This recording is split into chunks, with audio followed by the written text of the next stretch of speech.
Olá, seja mais uma vez muito bem-vindo, muito bem-vinda a mais uma das nossas videoaulas promovidas pela Academia de Pregadores. E nós estamos falando sobre o tema que envolve culto cristão e liturgia. Eu não sei se você se recorda, mas na nossa primeira aula começamos a falar sobre o culto no Antigo Testamento.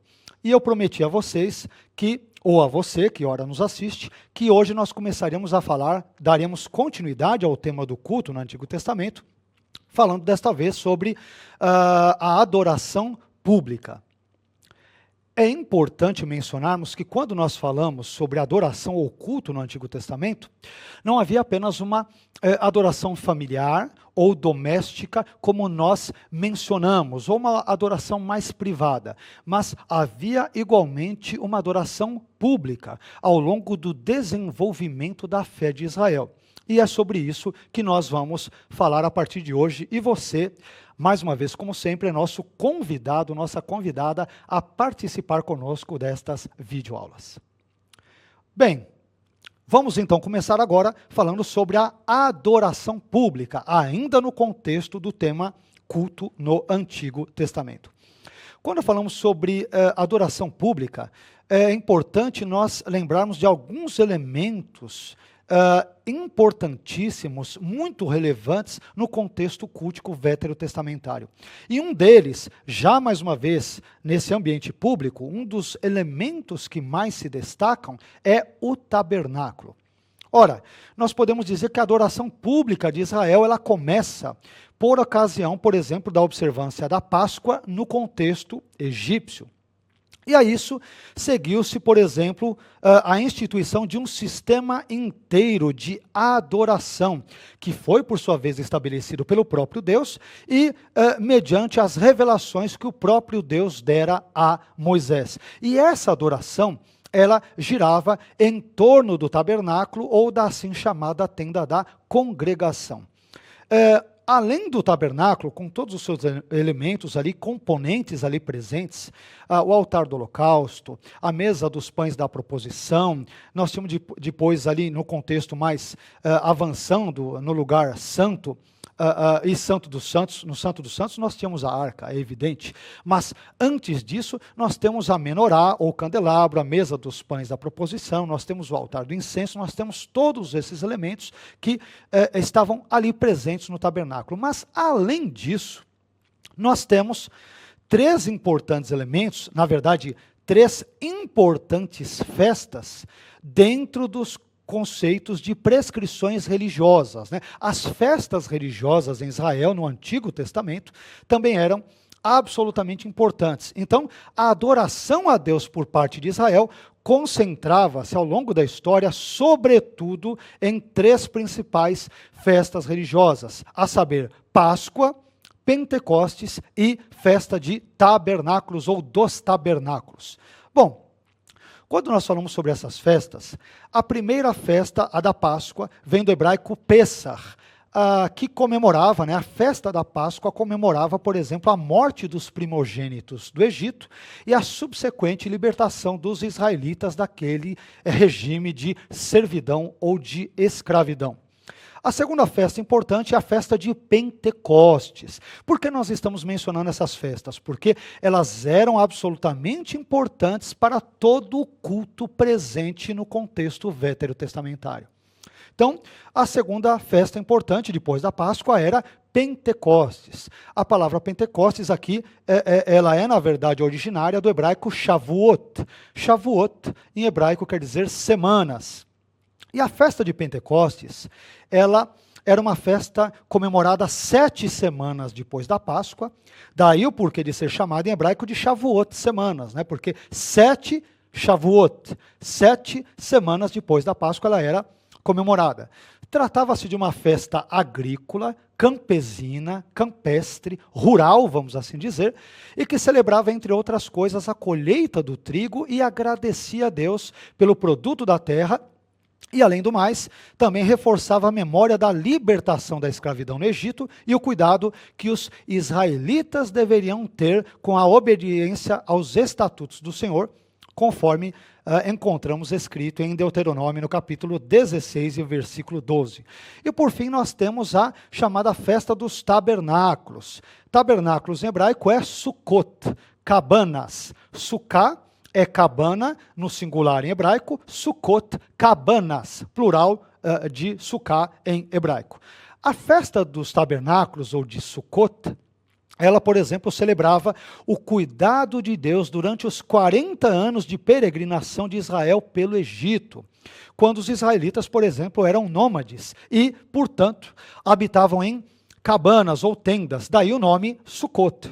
Então, durante esse período, Deus, ele proveu-lhes aos israelitas todas as suas necessidades. E, portanto, essas festas, como eu citei aqui, Páscoa, Pentecostes e Tabernáculos, longe de serem meras festas populares, e eram também profundas expressões de culto e adoração a Yahvé, ao Deus que libertara Israel do Egito e que lhe sustentara, o abençoara ao longo de toda a jornada do povo durante os seus 40 anos. Então, essas festas também têm um elemento cultico, um elemento de adoração absolutamente importante.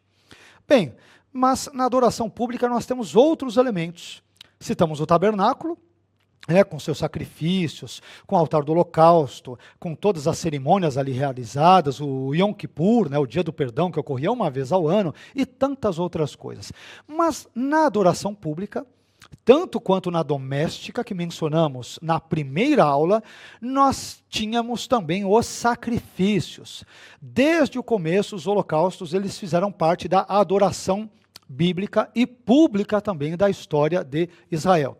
E quando da revelação dada por Deus a Moisés no Sinai, os israelitas receberam uma forma organizacional de âmbito nacional, uma forma organizacional de culto, que abrangia toda a nação.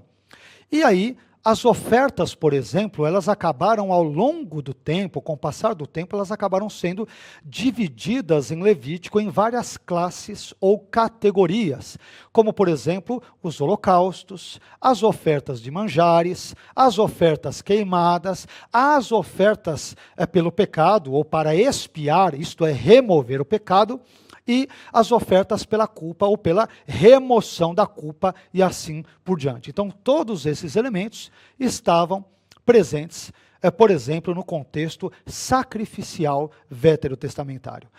Um outro elemento importante, dentro da adoração pública no Antigo Testamento, era a Arca da Aliança. A Arca da Aliança, nós sabemos que era um símbolo visível do Deus invisível de Israel entre o seu povo. Deus, evidentemente, é Espírito, como Jesus irá nos lembrar em João no capítulo 4, não é isso? Deus é Espírito e importa que aqueles que o adorem em Espírito e em verdade. Pois bem, mas esse Deus que é Espírito, que é intangível, que é invisível, ele, por exemplo, tornou-se, digamos que visível por meio do simbolismo, por exemplo, da Arca da Aliança. E a Arca da Aliança, nós vamos saber quase no final do Novo Testamento, mais precisamente em Hebreus capítulo 9, versículo 4, que ela continha um vaso de ouro ali, no qual havia o maná, a vara de Arão que florescera e depois também as tábuas da lei. Quando falamos sobre a Arca da Aliança, é importante lembrarmos que ela apenas simbolizava de forma visível a presença real, do Deus invisível no meio do seu povo. Só que à medida em que nós lemos a história de Israel, e sobretudo vamos para os livros de Samuel, 1º e 2º Samuel, nós vemos que os israelitas transformaram em algum momento a arca como uma espécie de um grande patuá, como um elemento mágico cuja presença de si mesmo e por si mesmo iria protegê-los contra os seus inimigos, sobretudo os filisteus. Só que essa péssima atitude, essa atitude sincrética, mágica, supersticiosa de Israel, essa atitude fetichista, o que é o fetichismo? É a adoração a objetos. Pois bem, A maneira como Israel lidou com a Arca da Aliança num determinado momento da sua história mostra que eles adoraram equivocadamente o objeto chamado Arca da Aliança, em vez de adorarem ao Deus que aquele objeto representava. Então, isso chama a nossa atenção para tomarmos cuidado para não adorarmos a objetos, em vez de adorarmos ao Deus de todas as coisas. Creio que um importante exemplo nos nossos dias envolve a Bíblia. A palavra de Deus. Nós amamos o Deus das Escrituras, nós adoramos o Deus das Escrituras, nós reverenciamos o Deus das Escrituras, mas não transformamos a Bíblia numa espécie de um patuá, como, por exemplo, os israelitas fizeram com a arca. Alguns deixam no Salmo 23 ali a Bíblia aberta, ou no Salmo 91. Existem hospitais, comércios, lojas que fazem isso, acreditando que o simples fato de a Bíblia estar aberta nesses trechos, Salmo 23, Salmo 91 ou qualquer outro texto, isso irá afugentar os maus espíritos, afastará o olho gordo, e, enfim, protegerá as pessoas naquele recinto. E, evidentemente, essa é uma atitude fetichista, idolátrica, e que é supersticiosa e que não tem nenhum tipo de respaldo ou de mandamento bíblico para que obedeçamos ou observemos esse tipo de postura que é mais mundana, mais pagã, mais idólatra do que bíblica em si.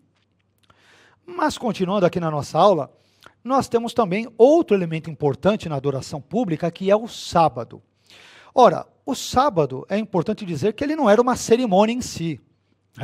Não era um elemento importante da cerimônia de adoração.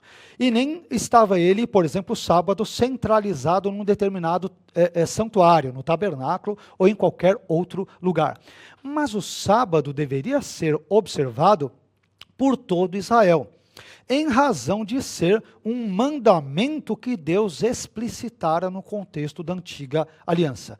E o que era o sábado? O sábado, em linhas bem gerais, ele era um memorial permanente, um memorial de basicamente duas coisas. Quais?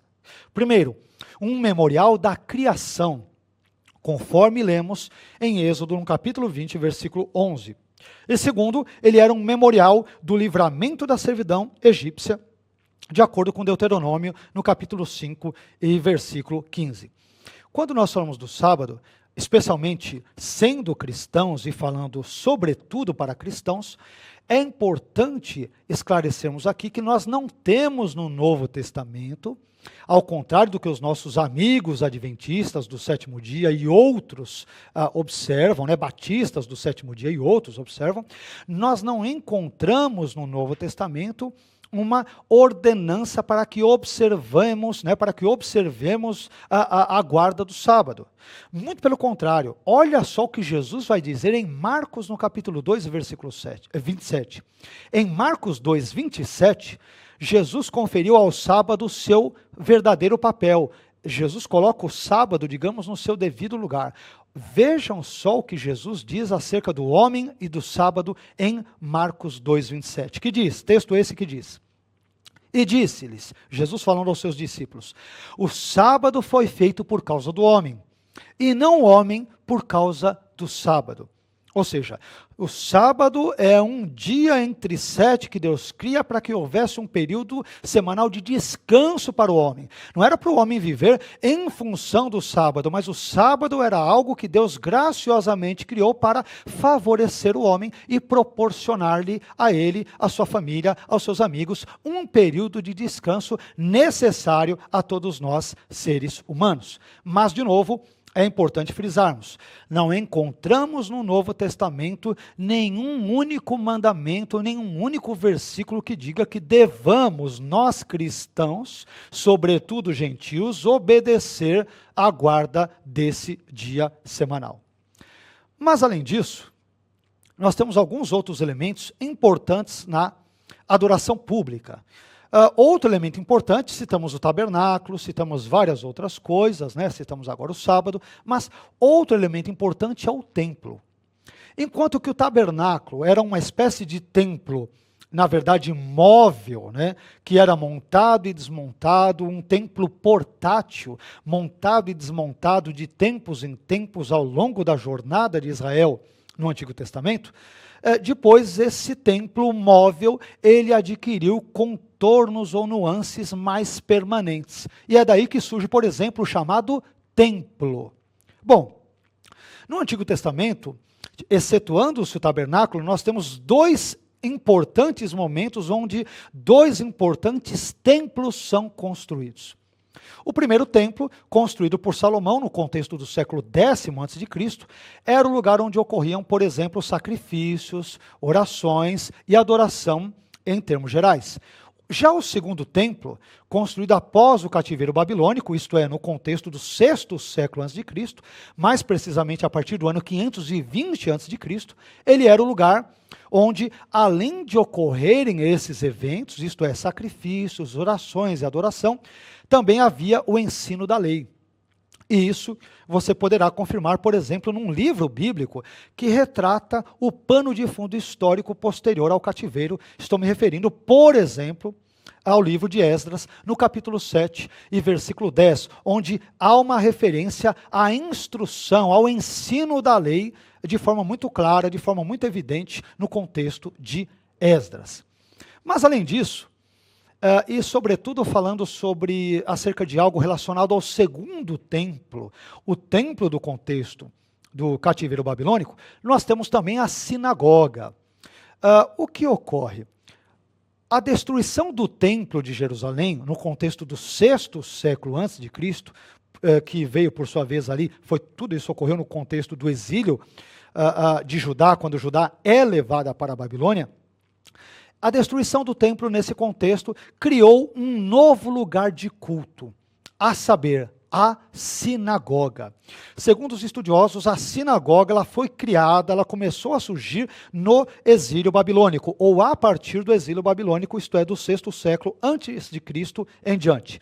E a sinagoga, ela era um local onde, por exemplo, havia instrução na Torá, orações, interpretações do Antigo Testamento, escolas onde as crianças eram alfabetizadas e, portanto, aprendiam a ler e a escrever, e também eram lugares onde funcionavam espécies de pequenos tribunais de justiça. Ora, quando nós falamos sobre a sinagoga, é importante, relevante falarmos sobre ela porque era, por exemplo, o ambiente de Jesus, de Paulo, de Pedro, de João e se não de todos, dos principais apóstolos e sucessores dos apóstolos no contexto neotestamentário. E é importante, aliás, falarmos sobre a sinagoga porque o nosso modelo de culto cristão hoje, ele, guardadas as devidas proporções, ele surge a partir do modelo bíblico, sobretudo neotestamentário, das sinagogas. Mais uma vez, ambiente este, sobretudo, frequentado por Jesus e os seus discípulos. Então, a sinagoga, ela vai influenciar aquilo que mais tarde haveria de ser o templo cristão, ou com características mais cristãs. Mas continuando ainda o nosso estudo, nós temos alguns outros elementos importantes. Além desse culto público, com todas as nuances que nós mencionamos, nós também tínhamos o contexto do culto individual. Não somente a adoração doméstica ou familiar, ou a adoração pública estavam presentes no antigo Israel, mas também havia o elemento cultico ou de adoração individual. E os patriarcas, como nós mencionamos na aula anterior, eles foram os primeiros a dar o exemplo disso, desse culto individual. Mas além deles, nós temos vários outros personagens no contexto veterotestamentário. Vou citar apenas alguns nomes, como por exemplo Moisés, Ana, Davi, Jeremias e Daniel, entre tantos outros que, além de prestarem a Deus um culto público, comunitário, com outros indivíduos, também ofereceram ali a Deus o seu culto individual. Caminhando um pouco mais adiante, nós vemos outro elemento importante, presente também no culto do Antigo Testamento, mas este, todavia, proibido por Deus, que era a idolatria. A idolatria também é uma forma de culto. Claro que há deuses falsos, um culto antibíblico, condenado nas Escrituras, contrário à vontade de Deus, mas infelizmente frequentemente praticado no período veterotestamentário. Ora, A palavra idolatria é uma palavra que é a junção de dois termos gregos. Vem do grego eidolon, que quer dizer ídolo, ou uma massa, o corpo, alguma coisa, e latreia, que quer dizer adoração.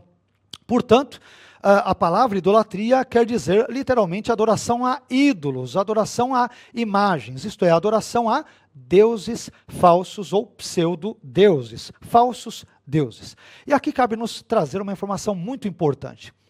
Toda adoração que não tem por objeto o Deus verdadeiro revelado nas Escrituras é idolatria. E acerca disso, nós temos vários tipos de idolatrias nos dias de hoje, não é isso? Algumas delas, infelizmente, no nosso contexto cristão. Infelizmente. Por exemplo, nós temos vários tipos de idolatrias muito conhecidas nos dias de hoje. Me permita citar apenas algumas delas. A primeira delas é a angelolatria, adoração a anjos. Segunda delas, antropolatria, adoração a homens. Bibliolatria, adoração a livros ou à própria Bíblia. Demonolatria, adoração a demônios. Denominaciolatria, adoração à própria denominação. Cuidado, hein, irmão?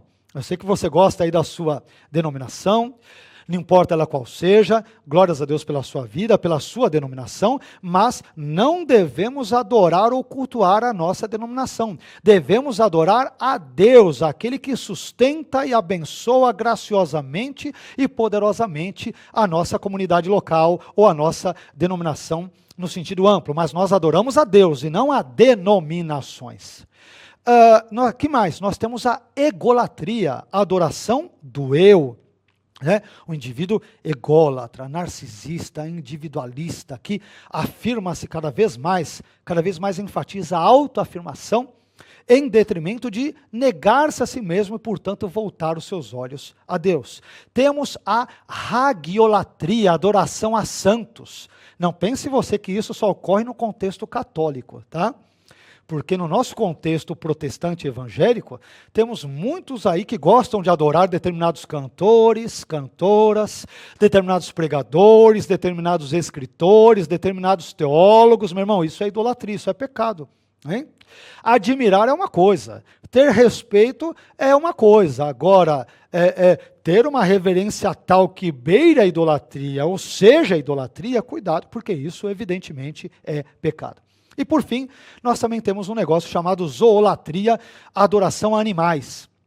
Nós vivemos numa época em que os pets estão cada vez mais presentes na nossa vida. E não há nenhum problema em ter animais de estimação. Eu mesmo tenho o meu cachorrinho de estimação. Mas uma coisa é ter animais de estimação, outra coisa é transformar esses animais de estimação em animais de adoração, viver em torno deles ou tratá-los de uma forma como se eles fossem a coisa mais importante na vida de um indivíduo ou de uma família. Então, tomemos cuidado com a zoolatria. E caminhando para o final da nossa segunda aula, a aula de hoje, eu quero falar sobre, dentro do tema que envolve o culto no Antigo Testamento, quero dar uma breve palavra sobre o testemunho dos profetas.